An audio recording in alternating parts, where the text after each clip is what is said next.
It's happening. It's like really, really happening. Okay, ignoring my excitement for a later part of this current chapter, let's do a quick recap of the previous two chapters because I didn't get to do a review for them. So, getting into chapter 254, despite often coming off as an airhead, Rebecca actually manages to prove her intelligence by solving all the puzzles in the game she's trapped in by Joker Helix, which, when you think about it, is actually pretty incredible because she had to do all that before Boshiki and the professor ended up drowning, which in the chapter prior, the last time we saw the two of them, all but her heads were completely submerged underwater, which means she had very little time to solve those puzzles, like maybe 2 or so minutes at best before the two of them ended up drowning. Now, that being said, admittedly, the second puzzle was pretty easy for Rebecca to figure out. In fact, Joker pretty much handed her the answer on a silver platter, because all she ended up doing was reusing a puzzle that she used when Rebecca first played one of her games back when she was a kid. But despite Helix deciding to switch the game's difficulty from hard to extremely easy for some strange reason, we can't take away credit for Rebecca for solving that first puzzle.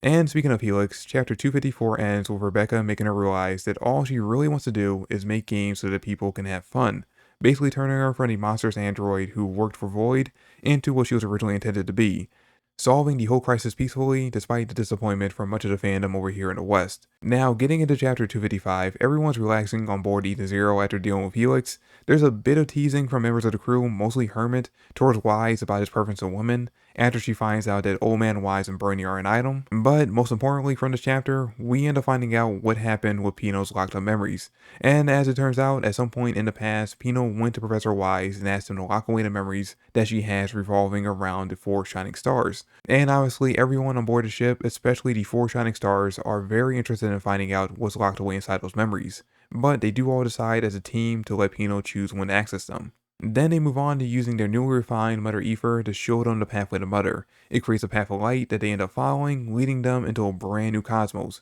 But this cosmos is unlike any of the other ones we've seen so far in the series, because as far as we can tell, there's no weird aspects to it. There's no snow, there's no flying fish, there's no sakura petals.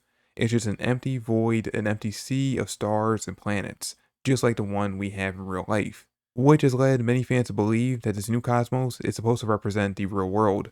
And then, as the chapter ends, we check back in with Pino and we see her off in a room by herself, watching what is seemingly a video of Ziggy. This final scene was very mysterious because it's not clear based on the ending of the chapter whether or not this actually was a video from the memories that Pino was accessing, maybe a video Pino already had access to based on some instructions Ziggy gave her, or if she actually was doing a live video call with Ziggy who was somehow still alive. Anyway, with the not so quick recap finally done, let's get into the new chapter. So, once again, this chapter mostly focuses on the crew relaxing as they continue to search for Mutter. We get to see a few interactions between them, such as a very emotional exchange between Homer and Valkyrie, where the former essentially says that she doesn't want to lose anyone close to her ever again. Now, the really exciting interaction in this chapter happens between the, surprisingly enough, most endorsed ship in this fandom, Herman and Wise, where while examining the upgrades that the professor suggested for the arsenal suit, in a very gray from fairy tale like fashion, Wise all but admits that Hermit is special to him.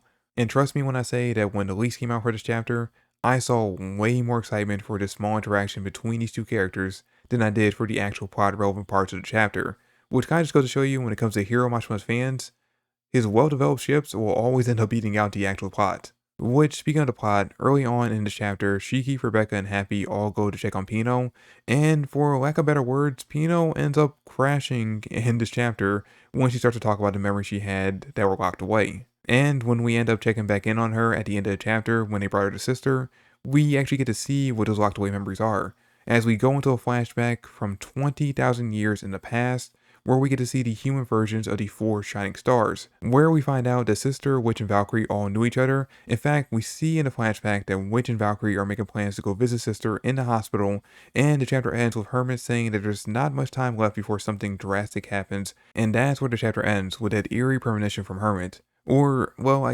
I guess it's not really a premonition because technically all of this has already happened. Or has it?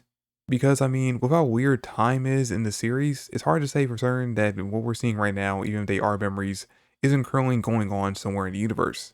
I mean, let's not forget that when the crew traveled to Universe Zero, we found out that their ship, zipping across space, was the shooting star that Baby Shiki saw with Ziggy all the way back in Chapter 1. So again, even though we're seemingly watching the origin of the four shining stars, and I guess I would assume also the four dark stars as well, Drew Pino's memories, this could still all be happening in real time somewhere in the universe. and we'll have to wait until chapter 257 to find out more.